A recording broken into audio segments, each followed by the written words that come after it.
Onde não há revelação divina, o povo se desvia, mas como é feliz quem obedece à lei. Provérbios 29:18. Devemos conceber e viver sonhos. Sem profecia, o povo se desvia. Sem profecia, ou seja, sem visão, não há esperança no amanhã. A galinha deve chocar o ovo para que o pintinho consiga quebrar a casca. Devemos conceber os sonhos e as visões de Deus, para que esse sonho e essa visão rompam a casca e deem a luz na realidade física. Que sonhos você tem? É um sonho carnal ou um sonho que provém de Deus? É importante separar isso, porque mesmo os sonhos de lascívia se manifestam na terceira dimensão física. Existe uma grande diferença entre o desejo carnal e um sonho saudável. O sonho se distingue pela esperança no amanhã e não se relaciona com a injustiça e o pecado. Em contrapartida, o desejo carnal sempre mantém relação com a ilegalidade e o pecado. Existe uma razão pelo qual Moisés fracassou em seu plano para salvar seu povo quando era jovem. Seu fracasso se deu ao fato de que ele sonhou segundo seu próprio critério. Por mais que um sonho seja bom ou agradável, se ele não provém de Deus, não é mais que uma ambição humana. Abraão e José superaram a dificuldade porque sonharam juntamente com Deus. Existe um sonho que provém de Deus, que recebemos por meio da comunhão com Ele. Deus nos faz sonhar por intermédio da Bíblia, do Espírito Santo, da pregação ou em um momento de oração. O sonho de Deus é imenso em comparação com o sonho do homem. Moisés sonhou com a libertação de seu povo. No entanto, Deus sonhou com a exaltação de Israel entre as nações, como uma nação sacerdotal. Deus disse a Moisés: "Vocês serão para mim um reino de sacerdotes e uma nação santa." Essas são as palavras que você dirá aos israelitas. Êxodo 19:6. Assim, o sonho de Deus é maior e mais amplo. É por essa razão que devemos sonhar os sonhos ilimitados de Deus e devemos agarrar-nos a esse sonho por toda a vida, como José fez. É aí que o sonho de Deus nos faz superar qualquer tipo de circunstâncias e obstáculos. O sonho que provém de Deus pertence à quarta dimensão. É o sonho que domina e se manifesta na terceira dimensão. Eu o convido agora a avaliar o sonho que você guarda em sua quarta dimensão e modificar seu sonho da seguinte forma. Primeiramente, espere coisas grandes e ocultas. O sonho que provém de Deus pertence à quarta dimensão. É o sonho que domina e se manifesta na terceira dimensão. Eu o convido a avaliar o sonho que você guarda em sua quarta dimensão e o modificar seu sonho da seguinte forma. Espere coisas grandes e ocultas de Deus. Sonhe com coisas grandes e ocultas que Deus tem preparado para você. Não sonhe que seu caminho é como estar à beira de um abismo. Espere no sonho de Deus. Existem momentos em que nos encontramos à beira de um abismo e parece que é impossível sair do problema com nossas próprias forças. Mas a Bíblia afirma que nada é impossível para Deus. Deus nos diz que há esperança quando pensamos que tudo é desesperança. Deus opera coisas grandes e ocultas que nós não conhecemos. Nosso dever é crer, confiar e seguir Deus incondicionalmente, pois essa é a atitude que agrada a Deus. É por isso que devemos esperar e sonhar com um grande milagre por parte de Deus. Foi no final do ano de 1965, enquanto esperava um voo de regresso no aeroporto do Rio de Janeiro, no Brasil, logo depois de ter dirigido uma cruzada nesse país, que um homem com o uniforme da polícia se aproximou de mim e pediu meu passaporte. Pensei que se tratava de um controle policial, mas aquele policial desapareceu com o meu passaporte. Não podia acreditar. Não tinha nenhum conhecido no Brasil. E nessa época era impossível encontrar um oriental, muito menos um coreano. Os minutos estavam contados e depois de tudo que aconteceu, não pude embarcar no avião. Tampouco tinha dinheiro para dirigir-me a algum outro lugar.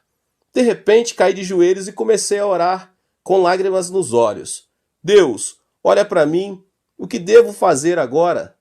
Acaso não prometeste que para os que amam a Deus e foram chamados conforme teu propósito, todas as coisas concorrem para o bem?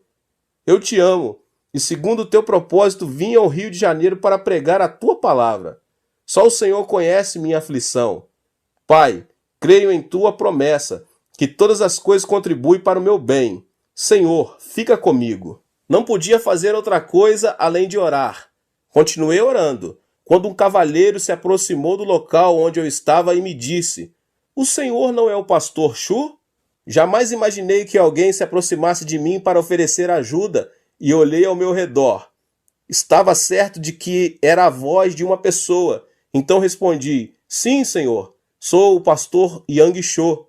O senhor me conhece? Claro que sim. Faz 10 anos, um amigo meu, Levis Richard, foi à Coreia do Sul como missionário e enviou-me um artigo de um jornal onde aparecia sua foto. Foi muito comovente ler o artigo, mas que incrível, que prazer vê-lo aqui. Nunca pensei que depois de 10 anos iria vê-lo e conhecê-lo só de olhar. Mas o que está fazendo aqui? Eu vim ao aeroporto para despedir-me de uma pessoa e de repente pensei que o senhor podia ser o pastor Cho. Repentinamente, lágrimas caíram de meus olhos. Era tão imensa a graça de Deus que não podia conter meu pranto. Deus havia respondido à minha oração, expliquei ao cavalheiro minha situação e ele me contou que isso era comum no Brasil, especialmente com relação a estrangeiros do terceiro mundo. Então, ele não lhe pediu dinheiro? Seguramente não teria levado o passaporte se tivesse dado um pouco de dinheiro. Mas de qualquer maneira, me alegro que esteja bem. Graças à ajuda dessa pessoa, pude regressar ao meu país sem inconvenientes. Se Deus não tivesse respondido à minha oração, não me atrevo a imaginar o que me teria sucedido. Deus é um Deus bom, resgata-nos do abismo. Este milagre produziu dentro de mim um amor e uma confiança mais profunda em relação a Deus. Você também pode experimentar o amor de Deus. O milagre não ocorreu porque eu era o pastor ou uma pessoa importante. Se você não esmorecer e continuar confiando em Deus, sem abandonar a fé, Deus fará coisas grandes e ocultas que você não conhece. Experimente o milagre por meio da fé.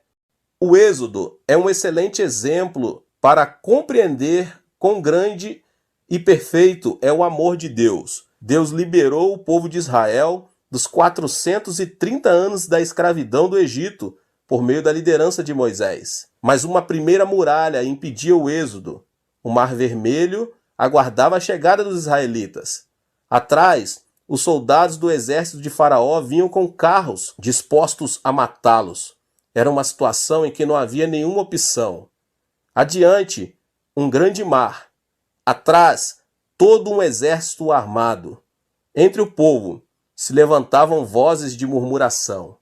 O povo de Israel clamava, dizendo que não restava outra coisa senão morrer. E todos começaram a murmurar contra Moisés. Foi nesse momento que Deus disse a Moisés: Não tenham medo, fiquem firmes e vejam o livramento que o Senhor lhes trará hoje. Erga a sua vara e estenda a sua mão sobre o mar, e as águas se dividirão. Deus não havia abandonado o seu povo. Quem pensou que o povo cruzaria o Mar Vermelho? O próprio povo não imaginava isso, tampouco o faraó. Deus tem coisas grandes e ocultas preparadas que com sabedoria humana é impossível discernir. O Mar Vermelho se dividiu em dois quando Moisés ergueu a vara sobre ele. O povo de Israel se arrependeu de ter ofendido a Deus, voltou a agarrar suas mãos de poder e conseguiu cruzar o mar com êxito. No afã de alcançar seus escravos, os egípcios também tentaram atravessá-lo. Mas algo incrível aconteceu. As águas se fecharam sobre os egípcios, sobre seus carros e sobre seus cavalos. O mar acabou arrasando a vida de todo o exército egípcio. A divisão do Mar Vermelho não foi um fenômeno natural.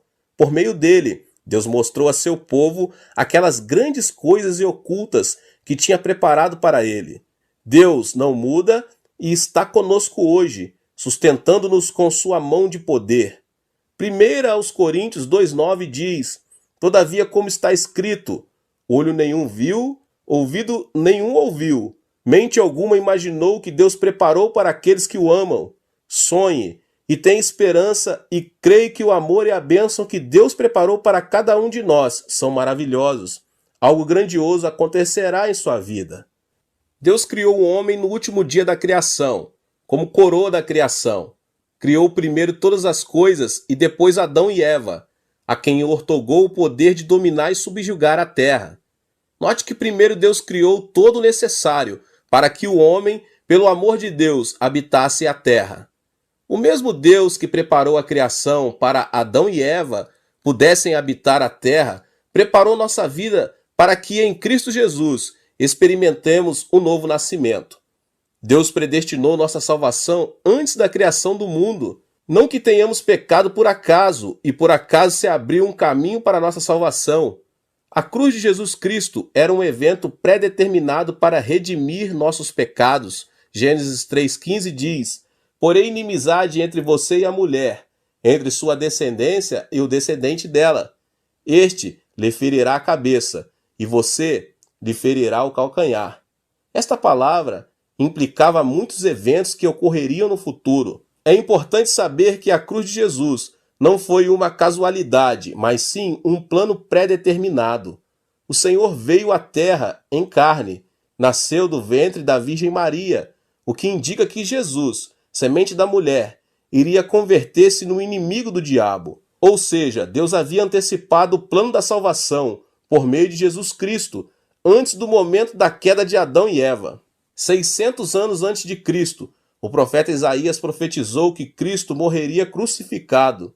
Isaías 53, 4 e 5 diz: "Certamente ele tomou sobre si as nossas enfermidades, sobre si levou as nossas doenças. Contudo nós o consideramos castigado por Deus atingido e afligido, mas ele foi transpassado por causa de nossas transgressões, foi esmagado por causa de nossas iniquidades. E o castigo que nos trouxe a paz estava sobre ele, e pelas suas pisaduras fomos curados." Esta passagem da Bíblia nos revela quão determinado estava o plano da salvação, a razão pela qual podemos ser salvos, por meio da fé em Jesus Cristo, deve-se ao fato de que o Senhor preparou o caminho para a salvação. Foi-nos revelado o segredo de que, por meio da fé em Jesus Cristo, recebemos o perdão dos pecados, justificação e salvação. O amor e o poder de Deus são tremendos. É impossível entender a obra de Deus com o intelecto sensorial, porque Deus supera o intelecto. Portanto, devemos crer no que Deus nos preparou. Não devemos cambalear em nenhuma circunstância, mas sim crer que Deus predeterminou tudo. A solução não se encontra em nossas mãos, mas nas mãos de Deus. Recorde o que a Bíblia diz em Jeremias 33, 2 e 3. "Assim diz o Senhor que fez a terra, o Senhor que a formou e a firmou. Seu nome é Senhor. Clama a mim, e eu responderei, e lhe direi coisas grandes e insondáveis que você não conhece." Creia na promessa da palavra e tenha esperança. Temos a bênção de ser pessoas que veremos coisas grandes e ocultas de Deus. Aleluia!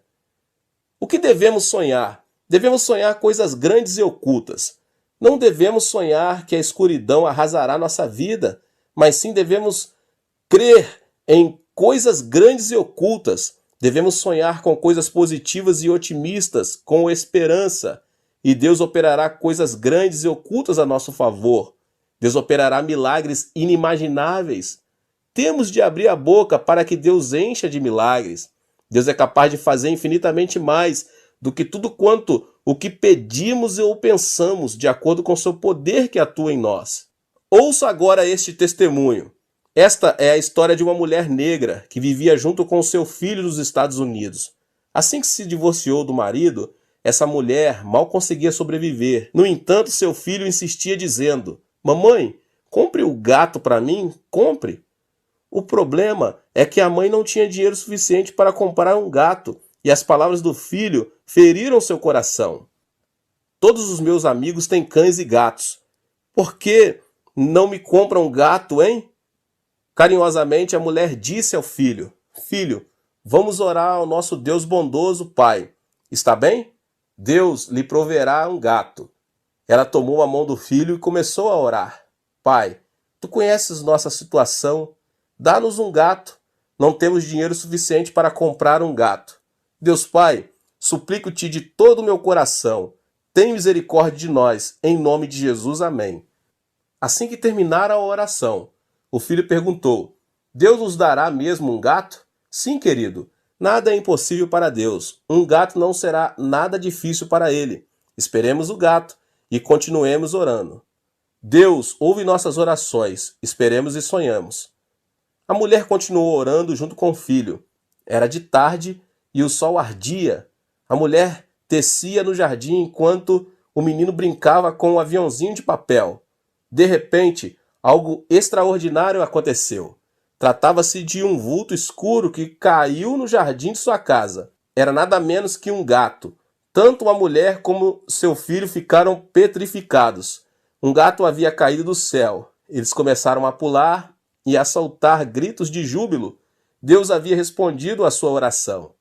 Esse relato foi difundido em todo o país por meio dos jornais e da televisão, em um artigo que se intitulava Um Gato Caído do Céu. Dias depois, alguém veio vê-los e disse que era dono do gato. Era incrível. Por acaso ele era o dono do gato caído do céu? Seu argumento: era um vizinho que vivia a 800 metros deles e não via seu gato desde que este tinha subido em cima de uma árvore. Sua explicação era que, por mais que tivesse tentado, não pudera fazê-lo descer. No final, quando o vizinho resolveu inclinar a árvore para alcançar o gato, não conseguiu segurá-la e soltou-a. Como consequência, o gato voou e caiu a 800 metros no jardim da casa dessa mulher negra. E o homem continuou insistindo em que devolvessem o gato. No entanto, nem a mulher nem seu filho quiseram devolvê-lo. Disseram que se tratava de um presente de Deus. No fim, o caso foi levado a juiz. Agentes profissionais do tribunal realizaram um estudo do caso. Puseram um gato artificial naquela árvore da qual, insistiu o vizinho, o gato voara. No entanto, o gato não voara por mais de 20 ou 30 metros. A conclusão a que chegaram os agentes foi que o gato não poderia voar os 800 metros. A sentença do tribunal foi: esse gato é um presente de Deus. É uma história pouco comum, mas Deus é um Deus que torna essas coisas possíveis. Sonhe com algo inimaginável. Os grandes e os pequenos sonhos formarão sua vida. Deus quer que esperemos e sonhemos com grandes milagres. É aí que esses sonhos se convertem em nossos sonhos. Devemos ter a convicção de que Deus preparou algo maravilhoso para a nossa vida. Devemos sonhar que Deus revelará coisas grandes e ocultas. Ore e não esmoreça. Projete algo claro em seu coração. Escreva-o em uma folha de papel. Ore até receber uma meta clara e ter convicção. Avalie sua meta à luz da palavra de Deus. Qual é seu sonho? Convido-o a escrever seu sonho em um papel. Leia-o e leia-o todos os dias, pois verá como seu sonho se faz realidade. É muito importante que possa visualizar a realidade do sonho como uma realidade já estabelecida, pois isso será de fato o que obterá. Espere e creia que seu sonho já é uma realidade palpável. Em certa ocasião, dirigi uma conferência sobre crescimento da igreja na Austrália. A atitude dos pastores australianos era negativa, ainda que garantisse que o crescimento da igreja era possível, mas na Coreia do Sul e nos Estados Unidos, e não na Austrália. Seu argumento era que os australianos não iam à igreja porque amavam o esporte e o tempo livre. No último dia da conferência, dei uma sugestão. Preparem um lápis e um papel e escrevam a meta da igreja, a ser alcançada no final de 2 anos. Escrevam o número de pessoas da congregação que desejam ter nesse tempo. Todos começaram a escrever seus sonhos. 50 membros mais em 2 anos. 100 membros, 300, 500 membros, enfim, o número era bastante variado. Continuei. Colhem essa folha no escritório de sua igreja. Cada um observe, ore e visualize a realização desse sonho. O Espírito Santo operará um grande milagre. Após 2 anos, visitei novamente a Austrália. Nessa ocasião, o presidente das Assembleias de Deus desse país, com lágrimas em seus olhos, disse-me: Pastor, fazia 10 anos que minha igreja não crescia, mas sonhei, orei e alcançamos 100% de crescimento nesses 2 anos. Não só a minha igreja, mas todas as igrejas da Austrália estão crescendo. Era um testemunho vivo de alguém que se atreveu a sonhar e a orar. Graças ao princípio da visualização, uma das igrejas da Austrália cresceu, a ponto de que o número de membros chegou a milhares. Sonho em implantar no mínimo 500 igrejas em toda a Coreia do Sul. Visualizo de dia e de noite, porque sei que tenho uma meta e um plano específico a alcançar. Também tenho o sonho de dirigir cruzadas de multidões em todo o mundo. É um desejo de pregar o evangelho a todas as nações do mundo. Eu me levanto, eu me deito e vivo com o sonho. A visualização do sonho produz fé e a obra do Espírito Santo. Devemos conceber o sonho de Deus, porque o sonho de hoje se tornará a orientação que criará o futuro. Conheci um pastor chamado Cabré em uma viagem missionária na América do Sul. O pastor Cabré testemunhou-me as grandes obras que Deus estava fazendo em sua vida. Uma mulher tinha vindo receber oração junto com seu filho, que não tinha uma orelha. O pastor Cabré, visualizando o menino com uma formosa orelha, começou a orar com muito fervor. Depois de pouco tempo, uma espécie de nódulo começou a formar-se na parte onde o pastor impôs as mãos. Ele continuou orando para que Deus criasse uma formosa orelha. E ensinou a mãe do menino a dizer: olhe, que linda orelha você tem. O pastor disse a ela que acariciasse o menino, visualizando a orelha. Mas nada acontecia. O pastor voltou a orar pelo menino, visualizando uma formosa orelha. Quando abriu os olhos, não podia crer no que via. O tamanho do nódulo aumentara na forma de um leque. Era um milagre de Deus. O que você desenhar hoje na fé, com a ajuda do Espírito Santo, é o que obterá no dia de amanhã. A meta do sonho da quarta dimensão deve ser específica, porque a realidade física da terceira dimensão não é abstrata, mas uma dimensão específica. Estabeleça e visualize a meta. Você também deve orar até obter uma meta clara e determinada. O jejum serve para clarear nossa quarta dimensão, ou seja, para definir mais especificamente nossos sonhos. É por meio do jejum que conseguimos abandonar o ego que diz: posso fazer tudo, e voltar-se para Deus a fim de ser transformados. A mudança da quarta dimensão ocorre quando há uma mudança em nós mesmos e quando reconhecemos detalhadamente o sonho que Deus tem para nós. Portanto, desde que essa meta clara e específica seja revelada em sua vida por meio da oração, é preciso estabelecer metas mediante a cruz. Todo atleta, todo chefe de família, todo paciente tem uma meta a alcançar.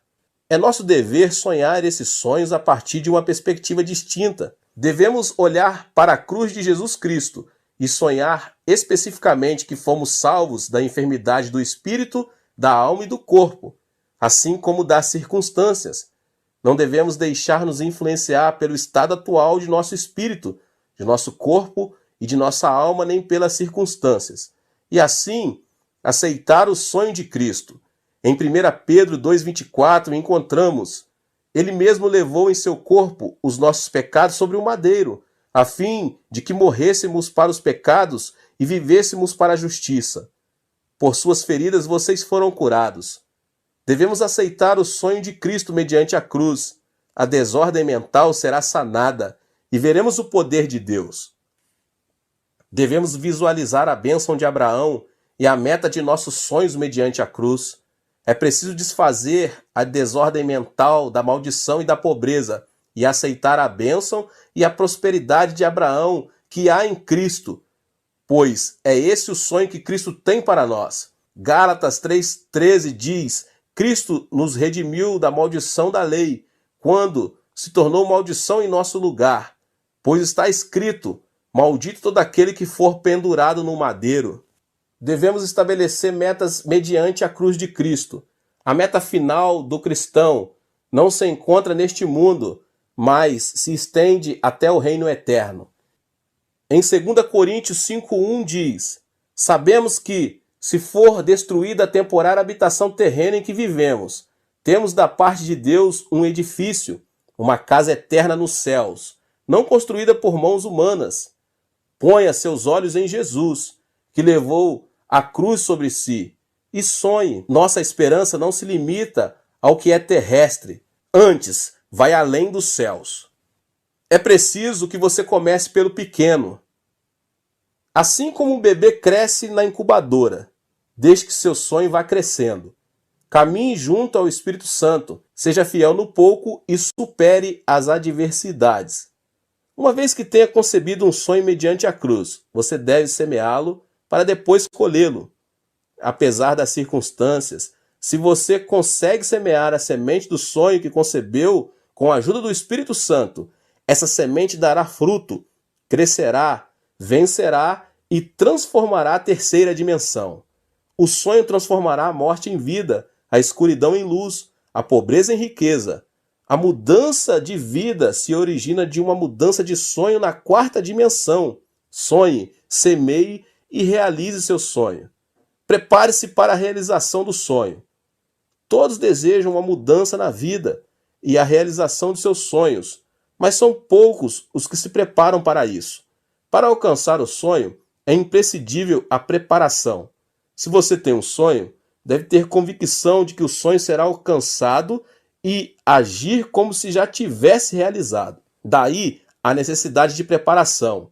Para aquele que não se prepara, seu sonho continuará sendo um sonho e será difícil alcançá-lo. O templo central da Igreja do Evangelho Pleno de Ioldo, utilizado hoje, é um templo que foi reconstruído e ampliado de dentro para fora. Ao ver que minha igreja apresentava um crescimento explosivo, fiz um plano de construção de um complexo ao redor de um templo central, o departamento de educação, 2 centros para as missões e um edifício para o jornal diário. Também senti que devia reconstruir o complexo do Monte da Oração, porque sabia que muita gente necessitava de ter uma comunhão mais íntima com Deus em um lugar isolado da cidade, mas só contava com $2.000 no bolso. O custo aproximado da construção era de $2 milhões, mas Deus proveu todos os recursos. Deus é meu capital. Lembre-se, a visão e a paixão precedem as finanças, porque Deus provê nossas necessidades. Existem prioridades na obra de Deus. Primeiro, devemos avaliar se algo é da vontade de Deus. Segundo, devemos estabelecer metas claras. Terceiro, necessitamos ter paixão para alcançar a meta. Quarto, temos de crer que Deus nos ajudará. Uma vez que tenha respeitado essas prioridades, é o momento de fazer contas na calculadora e pagar o preço. Em meu caso, sigo adiante crendo que Deus proverá os recursos. As circunstâncias e as adversidades nunca são um impedimento. Só caminho pela fé, porque Deus é quem cumpre sua palavra. Como pais, preparamos a roupa, os sapatos e o berço mesmo antes de o bebê nascer. O mesmo acontece com nossos sonhos. Uma vez que tenha concebido o sonho, você deve se preparar para as alternativas reais e saber que prosseguirá pelo poder do Espírito Santo, pois essa é a única forma de conceber um sonho. Um sonho não é algo que se cumpre, e sim algo que nasce. Prepare a cama onde o sonho recém-nascido possa descansar. Prepare-se. O sonho de Deus vai além de nosso entendimento. Ele quer que o Evangelho seja pregado em todo o mundo por meio da igreja. Devemos trabalhar para alcançar o sonho de Deus. Deus é nosso capital maior. Deus não nos desapontará enquanto caminharmos em fé e confiarmos em seus recursos. Ore até alcançar o sonho. Gênesis 17 diz que Deus prometeu a Abrão um filho quando Abrão tinha 99 anos de idade. Abrão e Sarai não tinham filhos, mas Deus lhes disse que chamara as coisas que não são como se já fossem. Abrão tinha 99 anos e sua esposa 89. Já eram anciãos de idade e sem filhos. No entanto, Deus mudou o nome de Abrão para Abraão e o de Sarai para Sara, que significam pai de multidão e mãe de multidão. Eles não tinham filhos, mas para Deus os filhos já tinham vindo. O significado da frase que diz que Deus chama as coisas que não são como se fossem é que para Deus o tempo é presente. Portanto, para Deus, Isaque já havia nascido. Mas Deus ordenou que chamassem as coisas que não são como se fossem, porque o homem não conseguia ver com seus olhos físicos. O cristão deve chamar as coisas que não são como se já fossem e confessá-las. O Senhor Jesus disse: portanto, eu lhes digo, tudo o que vocês pedirem em oração, creio que já o receberam, e assim lhes sucederá.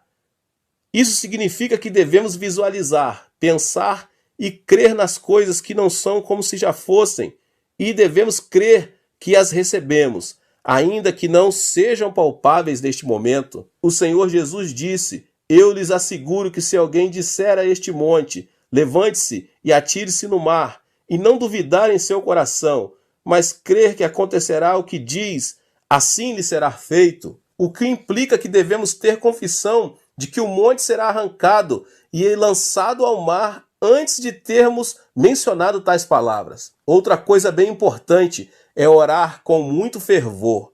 Então, até quando devemos orar? Devemos orar até que o Espírito Santo nos dê convicção do que é suficiente e do que não é e nos diga: agora basta. Isso é algo que você certamente já experimentou. Em minha experiência pessoal, quando oro pela primeira vez por algo novo, sinto que existe uma distância muito grande entre minha pessoa e a resposta. Mas quando insisto em oração, digo: Deus responde, responde. Sinto que a resposta se aproxima. De repente, um dia recebo a convicção de que minha oração foi respondida. É aí que começo a pensar, visualizar e confessar o que não é como se fosse. Existem muitas pessoas que vão ao monte da oração para receber saúde. Antes de chegar ao monte, a saúde parece algo muito distante. Mas depois de orar durante 1, 2 ou 3 dias, chega um momento em que a pessoa recebe a convicção que foi curada e confessa: fui curado, mas a saúde ainda não chegou. Lembre-se de que a figueira não secou no mesmo instante, mas um dia depois que Jesus a amaldiçoou. A convicção está presente, mas também a enfermidade.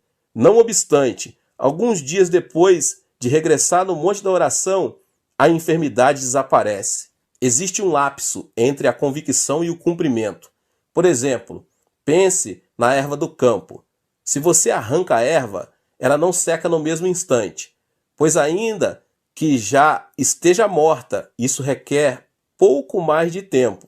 Da mesma forma, o que recebemos já existe, mas necessita de tempo para que se manifeste na realidade. Uma irmã de minha igreja não podia nem sequer subir as escadas, em virtude de um problema de coração. Os médicos a aconselharam a submeter-se a uma cirurgia. A artéria coronária estava obstruída, mas essa irmã decidiu dirigir-se ao monte da oração.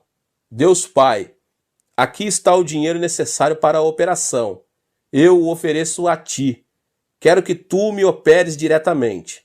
Sei que isso soa estranho para um incrédulo. Se a artéria está entupida, como alguém poderá salvar sua vida sem uma cirurgia? Contudo, enquanto ela orava, senti uma forte convicção do Espírito Santo, que ela dizia que tinha sido curada. Salte!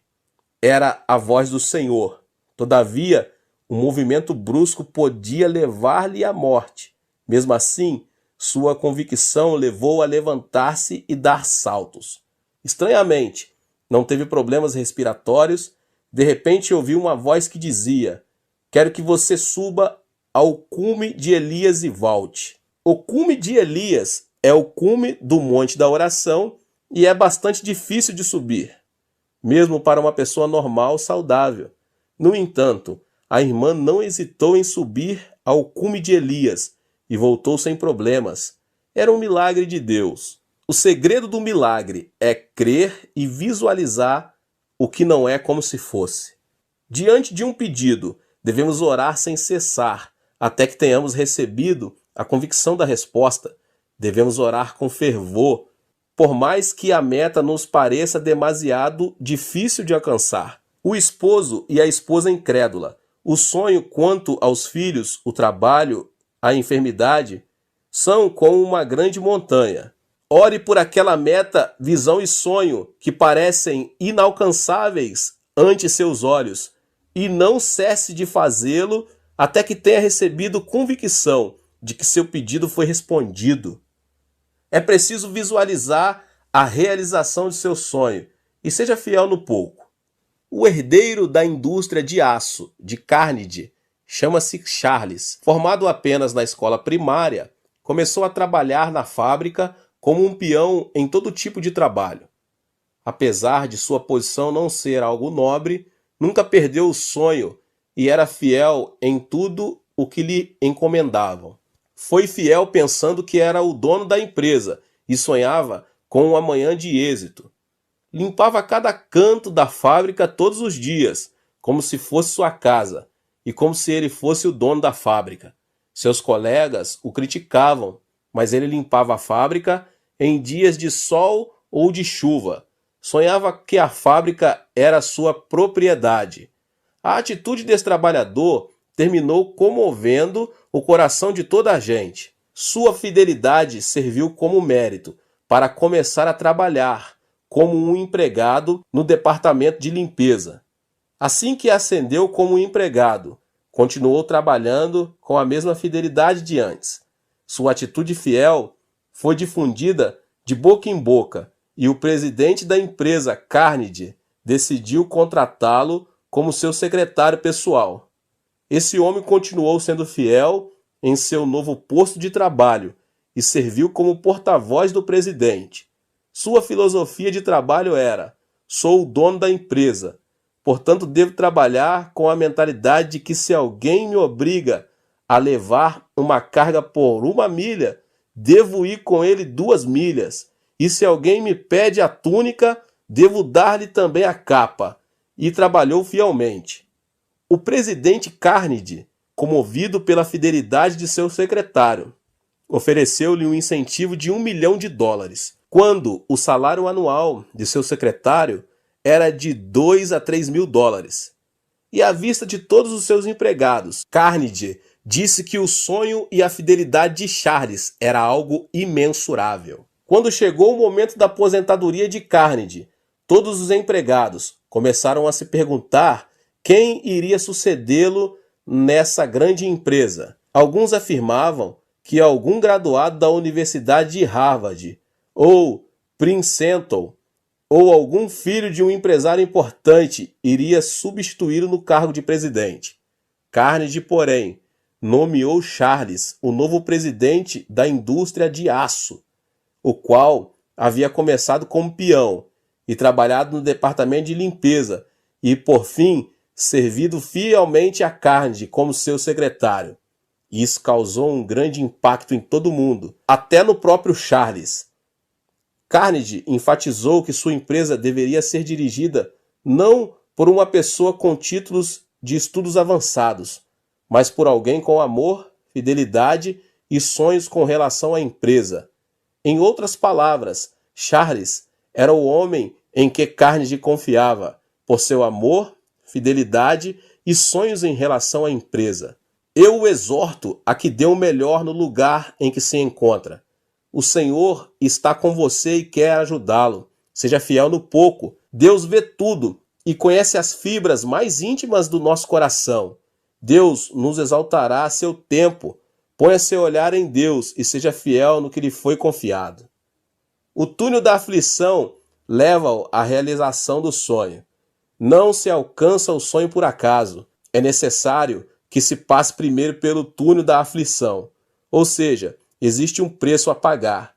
É por meio da aflição que abandonamos nosso ego e confiamos em Deus. Deus usa a aflição como uma ferramenta para nos quebrantar, para fazer-nos voltar a seu caminho. Deus predestinou todas as coisas para a nossa vida. Deus nos abençoa à medida que caminhamos e não nos afastamos do caminho que Ele preparou. É imprescindível visualizar e pagar o preço para alcançar o sonho. A aflição é o plano de Deus para quebrantar nosso ego e fazer-nos obedientes a Ele. A aflição ajuda nossa fé a crescer e a faz mais vigorosa. Só aquele que experimentou a aflição e a tribulação poderá alcançar seu sonho e destacar-se por sua firmeza. Os músculos do braço adquirem força por meio do exercício. Da mesma forma, os músculos de nossos sonhos ganham força por meio da aflição e da tribulação. A aflição é a semente que leva consigo um sonho e uma esperança maior. É como um túnel e você precisa ultrapassá-lo. A aflição é o túnel que nos leva ao sonho. Se você se nega a passar pelo túnel, seu sonho jamais poderá ser alcançado. É necessário passar para o outro lado do túnel. É através do túnel da tribulação que conseguimos chegar a um mundo mais amplo de sonhos e de esperanças. Em 1 Pedro 1,7 diz: assim acontece para que fique comprovado que a fé que vocês têm, muito mais valiosa do que o ouro que perece, mesmo que refinada pelo fogo, é genuína e resultará em louvor, glória e honra quando Jesus Cristo for revelado. A aflição é como um prato de comida que se encontra sobre uma mesa chamada sonhos, porque o sonho tem um preço. É necessário comer a aflição para alcançar o sonho. O sonhador recupera as forças ao alimentar-se da aflição, para seguir adiante. Para quem sonha, a aflição e a tribulação não significam nada, porque quem sonha sabe que a aflição é a parte do processo para chegar. Não é necessário frustrar-se pelo fato de o sonho não ter se manifestado. Espere, medite na aflição da cruz e converta-se em um agente da esperança. Você crê que Deus sempre está com você e que sempre o protegerá? Temos esperança, porque sabemos que o Senhor estará continuamente ao nosso lado para ajudar-nos. Tudo podemos em Cristo. Visualize, creia, sonhe e ore, porque Deus operará o milagre. Guarde a esperança de Deus em seu coração. Você é alguém escolhido por Deus. Implantei minha igreja em 1958, assim que concluí o seminário, em uma área muito pobre da cidade de Seul, chamada Buvandong. Por causa da guerra em meu país, abundava o caos e a desordem, assim como também a pobreza e a doença. A maioria dos habitantes da cidade era de refugiados ou pessoas que tinham vindo do interior do país. A área onde eu estava se caracterizava como uma das mais pobres de toda a cidade. Foi no meio desse ambiente que comecei a pregar o Evangelho. Era uma das áreas onde se fazia mais necessário a resplandecência da luz da esperança de Deus. Arrependam-se e recebam Jesus Cristo. Cada um de vocês é filho de Deus. Creia em Jesus e terá vida eterna. Apesar de minha mensagem apaixonada, todos se mantinham indiferentes. O povo de Dai-Jodon era muito inseguro nessa época, pois essa era uma área onde vivia a população mais pobre e com problemas, quadrilhas, alcoólatras e pessoas que padeciam de enfermidades de todo tipo. Nesse vale de frustração, aconteceu algo que mudou o rumo de meu ministério. Ao caminhar pela vila miserável, notei uma casa que estava a ponto de cair. Em um gesto atrevido, bati a porta e disse: "Tem alguém aí?" No mesmo instante, uma mulher abriu a porta e perguntou: "Quem é você?" Era uma mulher de nome Lee Cho-hee, que tinha vindo da província de Gangneung-do, Coreia do Norte, por causa da guerra. Vivia com 9 filhos e um esposo viciado em álcool. Além do mais, A mulher estava definhando, pois tinha problemas de coração e gastrointestinais. A vida dessa mulher era algo indescritível. Então decidi levá-la a Cristo. Eu a visitava todos os dias para falar-lhe sobre o reino dos céus. Mas a mulher se irritava e dizia que todos os religiosos eram mentirosos e que sua vida era um inferno mesmo. Não me interessa o que acontecerá depois de minha morte. Não me interessa se existe um inferno, porque minha vida é o inferno mesmo. Observe como vivo. Preciso viver bem agora, e não depois da minha morte. Vá embora daqui. Fui para pregar a ela, mas no final terminei ouvindo uma pregação.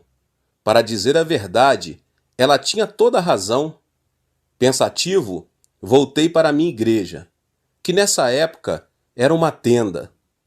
As palavras daquela mulher seguiram retumbando em meus ouvidos. O reino dos céus deveria manifestar-se agora em nossa vida. Pensei, ela tem razão. Necessitamos do reino dos céus agora mesmo, e não depois da morte.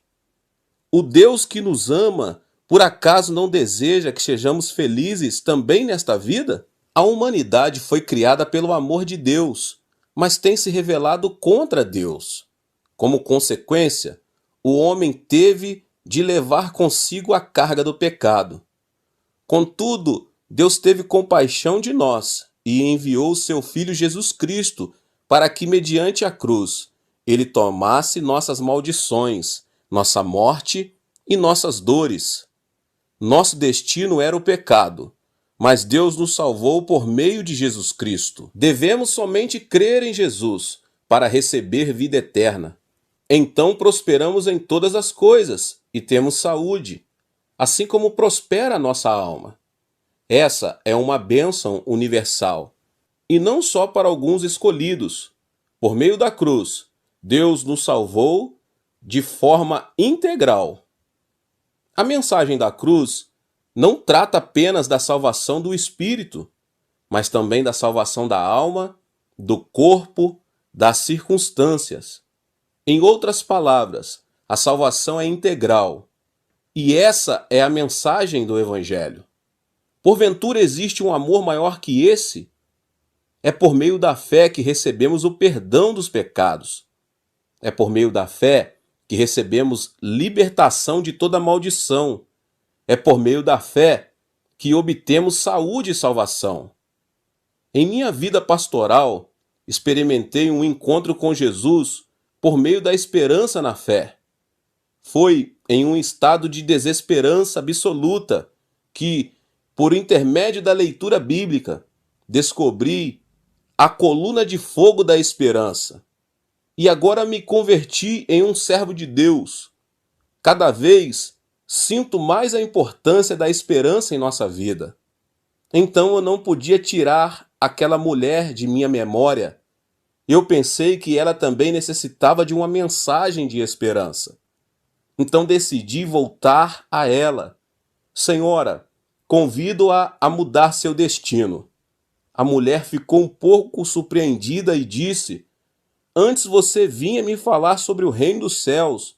Agora você vem falar de destino. Mas que tipo de pastor é você? Vá embora daqui. Ela começou a falar com ironia, mas insisti dizendo: conheço alguém que pode mudar seu destino. Você me acompanha? Ele ajudará seu esposo a abandonar o álcool, seus filhos a ir à escola, e lhe proporcionará tudo o que necessitar. Acompanhe-me. Ao ouvir essas palavras, a mulher mudou de atitude e abriu um pouco seu coração. Atravessei um arrozal e cheguei à tenda, mas dessa vez acompanhado por aquela mulher. O que é isso? É minha igreja. A mulher lançou um olhar de canto a canto da tenda e, segurando a barriga, caiu na gargalhada. É você quem precisa mudar de destino. Diga a essa pessoa que o ajude a mudar de destino. Estou certo de que, se você estivesse ali comigo, Também teria dado boas gargalhadas. Mas eu disse à mulher em um tom sincero: tem razão, minha situação não se diferencia da sua. Mas temos esperança em Jesus Cristo. Pela fé em Jesus Cristo, não só obtemos vida eterna, como também somos abençoados materialmente, somos libertos da maldição, somos curados da enfermidade e recebemos a vida da ressurreição. Convido você a crer em Jesus Cristo. A mensagem da esperança conseguiu apagar o fogo de sua ira, e a mulher começou a frequentar minha igreja todos os dias. Falávamos de esperança e eu orava por ela. Um dia aconteceu algo incrível. Ela foi curada dos problemas cardíacos e estomacais. E após um período de oração de 3 meses, seu esposo abandonou o álcool e começou a frequentar a igreja. Era um milagre. Deus havia operado um milagre. Além disso, graças à ajuda de uma associação civil dos habitantes da província de Ranquiudô, ele conseguiu um emprego e assim já podia sustentar a família. Seus filhos começaram a ir à escola. Era uma época em que se podia construir qualquer tipo de casa, bastando para isso ser proprietário do terreno. Ajudamos a família a comprar um terreno e a construir uma moradia. A vida dessa mulher já não era mais um inferno, porque havia experimentado um milagre. Prosperava em todas as coisas e tinha saúde, do mesmo modo que prosperava sua alma. A mensagem de esperança que Deus proveu àquela mulher também comoveu minha vida. Essa experiência impactou meu ministério profundamente. A partir deste momento, comecei a pregar a mensagem da esperança com mais empenho.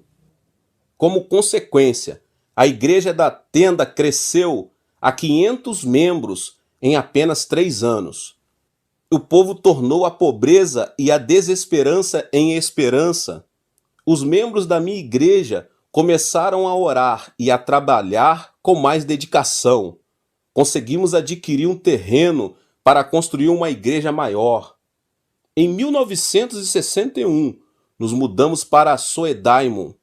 Muitos caçoaram de mim quando abri minha igreja em uma área central, porque nessa área se cruzavam 2 avenidas e estavam 4 das maiores igrejas da Coreia do Sul. O povo caçoava de mim, dizendo que um jovem de apenas 26 anos de idade e sem experiência pastoral perderia na competição com as igrejas maiores. Entretanto, eu não estava de acordo, porque em mim havia uma esperança. A partir de 1960, nossa nação começou a progredir a passos gigantescos. O presidente Park Geong-hye tinha iniciado o movimento Semaul, que resultou no progresso industrial. E muita gente vinha a Seul para conseguir trabalho. Os que vinham do interior do país formaram sua própria comunidade. Era gente humilde, sem dinheiro e de baixa escolaridade. O povo superava o frio do inverno com carvão, o que provocava, muitas vezes, incêndios por causa do vento.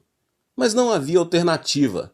Senti também que necessitava de uma mensagem de esperança.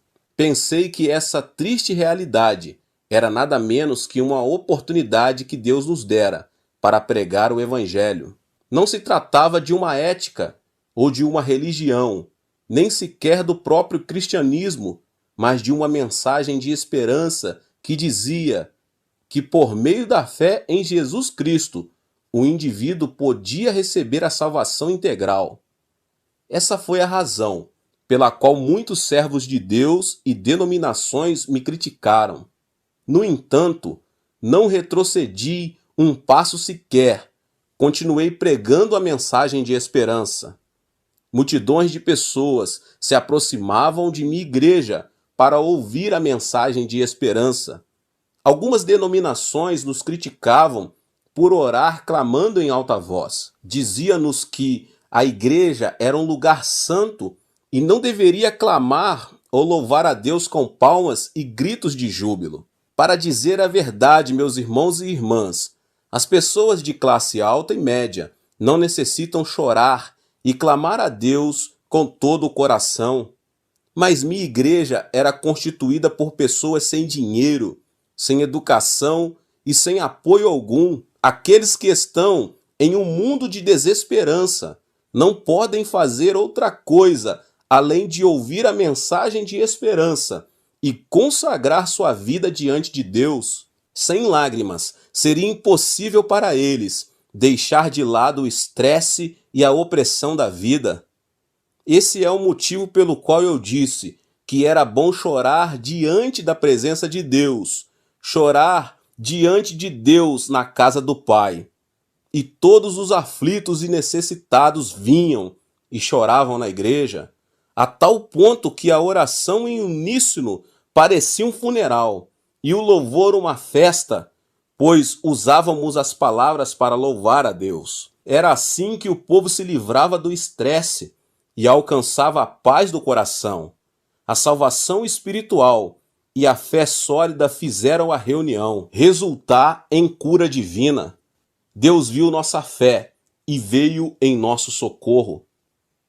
Eu me dei conta de que isso era o mais importante para as pessoas e que deveria semear nelas a semente da esperança e dos sonhos. É por isso que não hesito em visitar lugares onde o povo necessita de esperança e de sonhos. Viajei o que equivale a 80 voltas em torno da Terra. Estive na África, nos Estados Unidos, na Europa, na América Latina e em cada canto do planeta.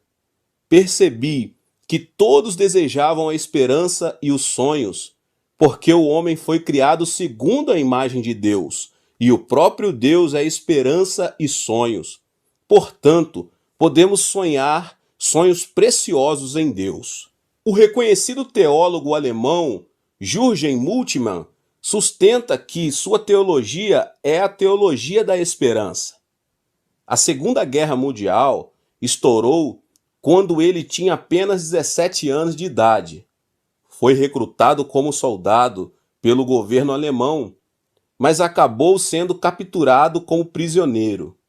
Passou por um período de frustração e desesperança no acampamento de prisioneiros da Inglaterra, sofrendo todo tipo de maus tratos. Além do mais, sua frustração cresceu quando escutou a notícia de que seu povoado natal havia sido devastado por causa de um bombardeio e, como consequência, toda a sua família havia morrido. O jovem Moltmann, ao saber que tanto seu país como seu povoado natal haviam sido destruídos, bem como a vida de toda a sua família, enquanto ele mesmo sofria no acampamento de prisioneiros, em um estado de desesperança absoluta, decidiu acabar com a vida. Um dia, um pastor aproximou-se do jovem Moltmann e presenteou-o com uma Bíblia. O jovem leu a passagem da Bíblia que narra que Jesus fora crucificado e morto na cruz. Jesus viera ao mundo, sendo o Filho de Deus, mas o mundo não aceitou. Jesus fez bem a todas as pessoas e curou os enfermos. No entanto, essa multidão que havia recebido benefícios de Jesus acabou pedindo que crucificassem o Messias. Os discípulos também traíram o Mestre e fugiram dele. Jesus foi abandonado, ficou só e morreu na cruz. O jovem Moltmann percebeu um ponto em comum entre a aflição de Jesus e seu estado de desesperança absoluta. Contudo, Jesus venceu a morte e ressuscitou ao terceiro dia. Isso impactou a vida desse jovem. Ao observar a ressurreição de Jesus, ele disse a si mesmo: eu também posso experimentar a ressurreição. Meu país, meu povoado natal, minha família também poderão ressuscitar se simplesmente eu receber Jesus Cristo em meu coração. Dessa maneira, nasceu a famosa teologia da esperança de Bultmann.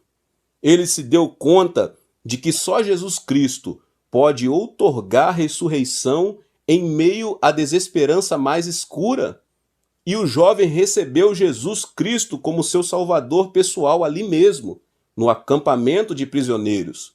A certeza da ressurreição transportou-o das trevas para a luz, da desesperança para a esperança. O coração do homem se dirige à morte quando lhe falta um sonho. Não se trata de vestir-se, alimentar-se bem ou levar uma alta qualidade de vida. O sonhador supera qualquer tipo de circunstâncias. O homem, por natureza, deseja sobreviver, e a esperança é a força que engrandece o desejo de viver. Em 1 Timóteo 1:1 diz: Paulo, apóstolo de Cristo Jesus, por ordem de Deus, nosso Salvador, e de Jesus Cristo, a nossa esperança. A esperança de Paulo não era outra coisa senão o próprio Jesus Cristo. O apóstolo conseguiu superar a tempestade da aflição e as adversidades por causa da esperança em Cristo. Quando esteve encarcerado, Paulo escreveu aos cristãos, exortando-os a não perderem a alegria. E isso indica o nível de esperança que o apóstolo tinha. Dessa forma, também pregou acerca da direção de Deus e da esperança, mesmo quando o barco que o levava a Roma enfrentou uma grande tempestade. Nunca deixe de sonhar o sonho da esperança. A ambição pessoal não é algo digno de ser anunciado e compartilhado, mas a esperança perfeita em Cristo se multiplica quando a anunciamos. A esperança lança raízes profundas e cresce sobre a rocha da fé, quando a tornamos conhecida. O ato de consolar, falar da esperança, abençoar uns aos outros, faz o sonho da esperança levantar voo e influenciar a fé de outros. O sonho de hoje é a esperança do futuro de uma pessoa. O sonho é o espelho onde se reflete nosso presente. Existe uma razão fundamental pela qual prego o evangelho quíntuplo e a bênção tripla. A meta é que as pessoas concebam o sonho mediante a cruz, o sonho de prosperar em todas as coisas e ter saúde, assim como prospera a nossa alma. Por mais que as circunstâncias se apresentem adversas a nós, o sonho é o elemento que subjuga e transforma a terceira dimensão. Porque o sonho incuba a terceira dimensão física e material. Por mais que a realidade seja um caos, uma grande desordem, as circunstâncias mudam ao serem incubadas, e isso transforma a morte em vida, o caos em ordem, as trevas em luz, a pobreza em prosperidade. Não deixe de sonhar em Deus e mantenha um alto nível de esperança. Sua vida será transformada em nome de Jesus.